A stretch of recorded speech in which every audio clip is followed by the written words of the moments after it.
골로새서는 교회 안에 들어온 이단을 반박하기 위하여 쓰여진 책이죠. 이단들의 교리를 반박하기보다 예수 그리스도와 복음에 대해서 오히려 더 자세하게 설명을 합니다. 이제 이것이 우리가 배워야 할 점 중에 하나죠.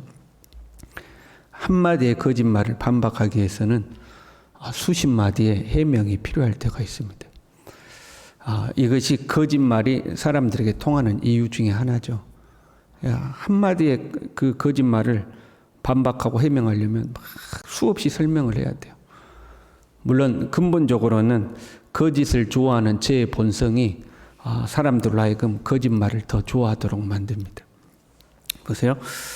예를 들어서 아무개 목사가 저기 김 목사가 술집에서 술 먹는 것을 봤다. 누가 이제 그런 말을 했다고 해봐요. 내가 봤는데 목사님이 저기 저 조례동 술집에서 술 마시고 있더라. 이제 누가 그 말을 했어요. 근데 공교롭게도 제가 그날 밤에 그 근처를 가기는 갔어요. 그 근처를 가기는 간 그런 상황이에요. 그러면 이제 그걸 해명해야 될 거 아니에요? 내가 사실은 그 근처를 갔는데 무슨 일 있어가지고 어딜 갔다. 그때 내가 거기에 무슨 일 한 것을 본 사람이 뭐고 막 한참을 해명해야 되지 않겠어요? 그 한마디를 해명하기 위해서는. 그럼에도 불구하고 그렇게 설명을 하고 해명을 하고 알리바이를 대고 했음에도 불구하고 의심하는 사람이 그래도 존재합니다. 그래도 뭔가 있는 것 같은데, 그래도 뭔가 좀 찜찜한데, 의심하는 사람이 존재하죠. 왜냐하면 사람들은 선한 결론보다는 악한 결론을 더 선호해요. 그래서 그 사람의 어떤 것들이 안 좋은 쪽으로 결론 나기를 좋아하는 이 부패한 심성이 있죠. 그래서 사람들은 거짓말을 좋아하게 되는 거죠. 이단들의 교리가 틀렸음을 가르치려면요, 많은 시간과 노력이 필요합니다. 그러니까 참 이게 잘못됐다 이걸 설명하려면 정말로 많은 것들을 설명해야 돼요. 그 말꼬리 잡기라고 그러죠. 이단들의 어떤 특정 교리가 잘못되었음을 가르치면 그 말에 또 꼬리를 잡고 물어보고 또 꼬리 잡고 물어보고 그래가지고 이게 끝이 없을 때가 있어요. 이단에 빠지면 그 사고의 구조가 좀 바뀌는 것 같아요. 사고의 구조. 그래서 말이 참 안 통할 때가 있죠. 그래서 이래서 이단에 빠지는구나 싶은 그런 사고의 구조로 바뀌게 돼. 그래서 이단에는 발을 안 딛는 것이 제일 좋죠. 그거 어떤 의문을 갖게 되고 거기에 대한 어떤 관심을 갖게 되면 그것을 설명하는데 정 많은 시간을 이제 소모해야 되는 거죠. 하나님은 바울을 통해 이 골로새 교회에 예수 그리스도와 구원의 진리에 대해서 명확하게 가르치시죠. 이것이 이단에 대처하는 가장 좋은 방법인 거죠. 구원이 무엇인지, 예수님이 어떤 분인지, 왜 예수 그리스도를 통해서만 구원을 얻게 됐는지 이걸 정확하게 가르치고 배우는 것이 이단에 대처하는 가장 좋은 방법이죠. 구원은 죄의 문제와 연관되어 있어요. 범죄하여 흑암의 권세, 즉 사탄의 나라에 우리가 소속됐죠. 그 죄로부터 우리를 건져내는, 죄를 해결하는 방법은 어떤 깨달음이나 어떤 지식이 아니라 죄의 값을 지불하는 거죠. 그리고 그 죄의 값은 흠없는 생명으로 대속하게 되어 있습니다. 이 땅에는 죄 없는 사람, 흠 없는 사람이 아무도 없기 때문에 오직 예수님만이 우리의 죄를 대속하실 수 있는 분이 되는 거죠. 그 예수님은 어떤 분인가? 보이지 않는 하나님의 형상이고 모든 피조물보다 먼저 나신 분이고 만물이 그에게서 창조되었고 그로 말미암아 창조되었고 그를 위하여 창조되었죠.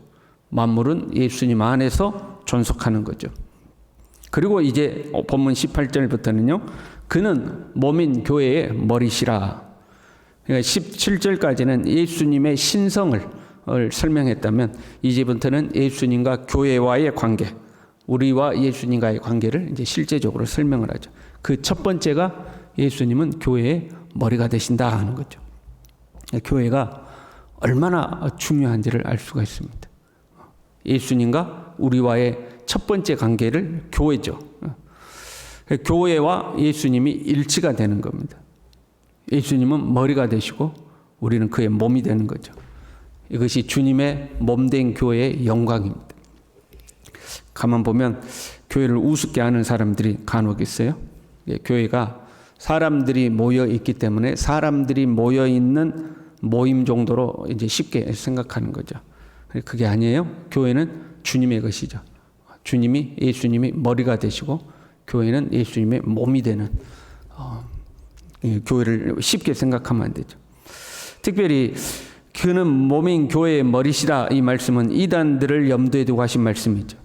이단들이 교회에 침투해가지고 자기들이 주인 행세를 하려고 하는 거예요.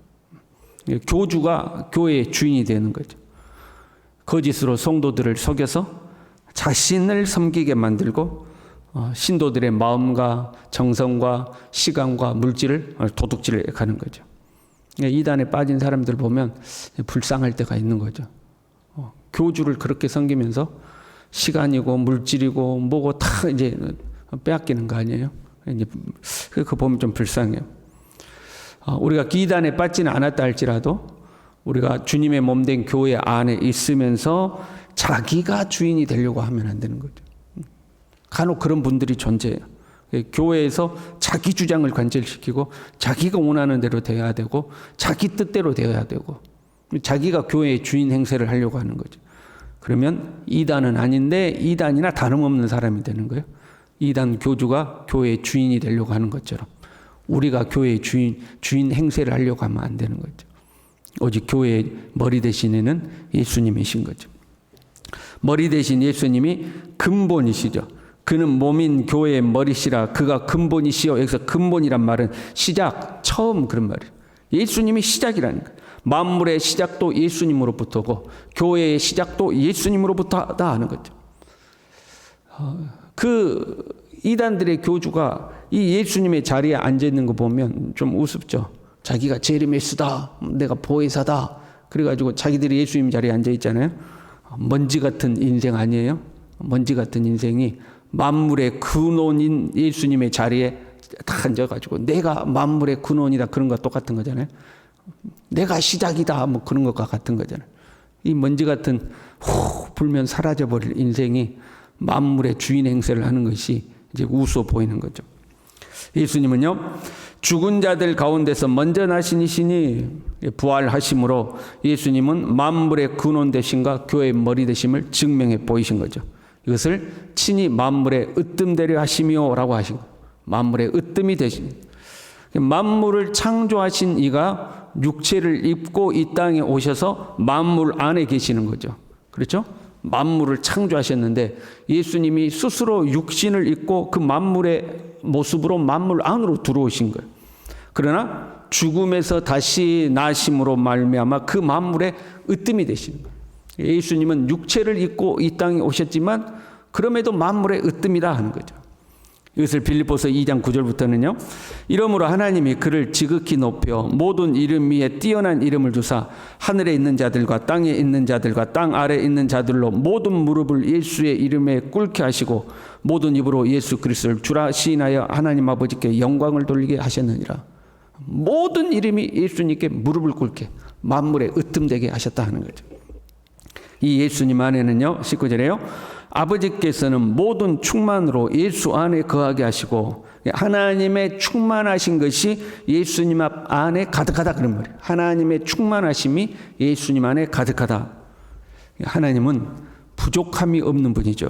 이것을 하나님의 충만이라고 하는 거예요. 가득 차서 흘러 넘치는 상태, 이것이 충만이거든요. 하나님은 가득 차서 흘러 넘치셔요. 그 어떤 것도 부족함이 없는 분이에요. 이게 하나님의 충만이죠. 이 하나님의 충만은 우리의 부족함을, 우리는 항상 부족하거든요. 우리의 부족함을 공급하시고 채우시기에도 넉넉하시죠. 하나님은 충만하신 분. 이 하나님의 충만함이 예수님 안에 충만하다는 거예요. 하나님이 부족함이 없으시니 예수님도 부족함이 없는 분이에요. 예수님은 만물을 창조하시고 만물을 존속케 하시고 만물을 다스리심에 있어서 부족함이 없어요. 그 하나님의 충만함이 가득하신 분. 더 나아가서 예수님은 우리를 구원하시기에도 부족함이 없는 분이에요. 충분하신 분이에요. 자꾸 이단들은 여기에다 뭘 갖다 붙이는 거죠. 예수님을 믿는 것 더하기 비유의 말씀도 알아야 되고 계시록의 해석도 알아야 되고 이것도 해야 되고 저것도 해야 되고, 예수님으로는 충분하지가 않는 거예요. 예수님 더하기 뭘 거기다 갖다 붙이는 거죠. 그게 아니에요. 오직 예수 그리스도 한 분이면 충분하다는 거예요. 예수님은 보이지 않는 하나님의 형상이에요. 모든 피조물보다 먼저 나신 분이에요. 만물이 그에게서 창조되었고 그로 말미암아 창조되었고 그를 위하여 창조되었어요. 만물이 예수님 안에 존속해요. 교회의 머리가 되시고 근원이 되시며 죽은 자들 가운데 먼저 부활하셨고 만물의 으뜸이 되시고 하나님의 충만한 것이 가득한 분이에요. 그분이 예수님이시죠. 그 예수님의 십자가 피가, 이 예수님의 십자가 피만이 우리를 대속하며 우리를 하나님과 화평하게 하는 거예요. 다른 누군가가 가지고 내가 예수다 그래도 안 되는 거예요. 그냥 내가 예수다 해서 예수가 되는 것이 아니라 보이지 않는 하나님의 형상이요 모든 피조물보다 먼저 나신 분이셔야 돼요. 만물이 그에게서 창조되었고 그로 말미암아 창조되었고 그를 위하여 창조되어야만 해요. 만물이 그 안에 존속하고 있고 교회의 머리가 되시고 근원이 되시고 죽은 자들 가운데서 부활하셨고 하나님의 충만한 것이 충만하고 만물의 으뜸이신 예수 그리스도, 그분의 피만이 우리를 구원하시는 거예요. 20절에요. 그의 십자가 피로 화평을 이루사 만물 곧 땅에 있는 것들이나 하늘에 있는 것들이 그로 말미암아 자기와 화목하게 되기를 기뻐하십니다. 그 예수 그리스도의 피로 우리는 하나님과 화목하게 된 거죠. 어떤 교주는 또 이 말씀을 가져다가 피가름을 해야 된다고 어떤 성적 접촉을 요구하기도 하죠. 문선명이라든가 JMS라든가 이제 이런 이단들은 뭐 또 피가름을 해야 된대. 근데 피가름이라는 게 아니라 예수님의 피가 십자가에서 흘리신 피가 어린 양으로서 죽으신 그 그리스도의 피가 우리를 대속하는 거죠. 그래서 우리는 구원을 받는 거죠. 22절에요. 그의 육체의 죽음으로 말미암아 화목하게 하사 너희를 거룩하고 흠없고 책망할 것이 없는 자로 그 앞에 세우고자 하셨으니, 예수님의 죽음, 그 죽으심으로 말미암아 우리의 죄를 대속하고 우리는 하나님과 화목하게 되고 그 예수 그리스도의 죽음으로 말미암아 우리가 흠없는 자로 하나님 앞에 선다는 거예요. 거룩한 자로 하나님 앞에 선다는 거예요. 오직 예수 그리스도만이 우리를 하나님과 화목하게 하고 그 앞에 흠없고 책망할 것이 없는 거룩한 자로 하나님 앞에 서게 하시는 거죠. 뭐 이 새벽에 나오신 분이 이단에 빠질 일은 없겠죠. 그렇죠? 그러나 주님 오실 때가 되면 거짓 선지자들이 극성을 부릴 거라고 했습니다. 다시 한번 우리가 믿는 예수 그리스도가 어떤 분인지, 오직 예수 그리스도의 이 십자가 구속의 은혜로 구원받음을 다시 한번 우리가 확실히 하고 더 견고히 하는 우리 모두 될 수 있기를 바랍니다. 기도하겠습니다. 하나님 아버지, 온갖 이단들이, 거짓 선지자들이 어떻게 해서든지 믿는 자들을 유혹하고 미혹하여 우리로 하여금 넘어지게 하려고 하는 이 혼탁한 시대 가운데 우리로 하여금 참 구주 되시는 우리 구주 예수 그리스도를 밝히 알게 하시고 분명히 알게 하시고 확고히 알게 하셔서 예수 그리스도 십자가 그 구속의 은총위에 든든히 설 수 있도록 우리 모두를 붙드시고 모든 성도들을 붙들어 주시고 우리의 자녀들을 주님 굳건하게 붙잡아 주시옵소서. 예수님의 이름으로 기도 올리옵나이다. 아멘.